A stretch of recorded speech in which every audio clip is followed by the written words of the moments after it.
The third question is underneath the video that I put up recently regarding enmeshment. And this is from Rita Duran, so shout out to Rita. And she says, thanks, I'm just curious what causes adults to not leave the parents' control, emotional and verbally abusive parents that make, say, the son take the place of an absent father. Almost like emotional incest. I've seen shaming when the person wants privacy or independence. They see their family unit as one, no separation. Okay, why don't adult children of narcissists, leave when their parents are enmeshed with them? Two reasons. One has to do with conditioning and learned helplessness. This goes way back to childhood. Whenever that adult who's in your life now, whenever he was a child and he tried to be separate from his family, he was no doubt met with anger, abandonment, emotional abandonment, punishment, things that were extremely intense for a child. Done over a long period of time, then that child is then conditioned and learns that being separate isn't safe. Separateness means punishment, danger as the child. And so that breeds learned helplessness, which when you think about like a baby elephant, I've done videos on it where the baby elephant is trying to be free of what's wrapped around its ankle, and it tries and tries and tries, but it's not strong enough, right? It's a baby. It's trying and trying. And then what happens is, as an adult, it can have a rope around its ankle, a rope that's very easy to break, but it doesn't even try. Why? Because it was conditioned and has developed learned helplessness. It's the same thing that happens with adult children of narcissistic parents, in this case, the person that you're talking about. When it's done over and over, it becomes hardwired into a person's psyche that they cannot be separate. But then some people are probably saying right now, well, but once you learn and you know, then you should be able to do it.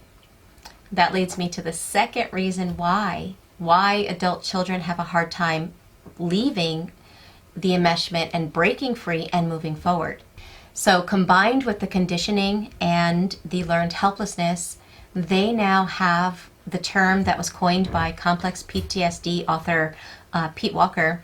He coined the term emotional flashbacks. So without going in depth into emotional flashbacks, when somebody is having an emotional flashback, brain scans have proven that what happens during an emotional flashback is the person's logical side of their brain, it's like it short circuits, it turns off literally.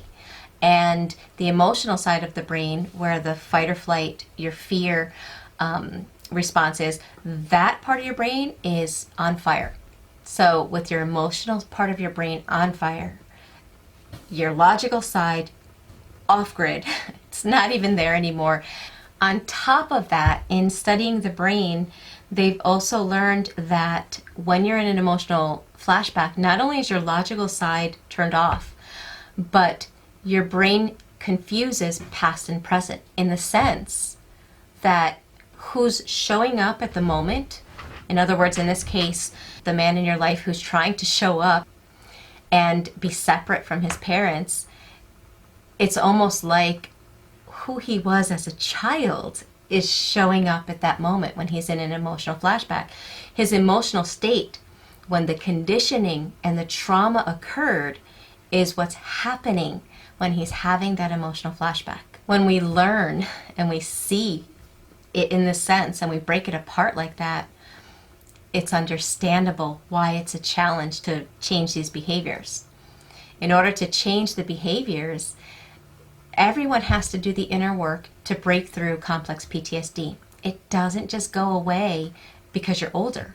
Just like the elephant, it didn't learn that, oh, I'm older, I can now break free. No, it didn't. Now, if somebody would come and show that elephant and show it a different experience, then that would be a whole new story. It's the same thing with people healing from complex PTSD. You have to do the inner work, which will enable you to have different experiences, which will then enable you to change the programs that your parents have you stuck in. So, in his case, I would recommend him getting some one-on-one help. If the videos that he's watching isn't enough, and myself and so many other people that put up videos, we do it to provide as much free information as possible. But when you really want to break through these dynamics, it's valuable to get one-on-one assistance. And if not one-on-one assistance, then group assistance.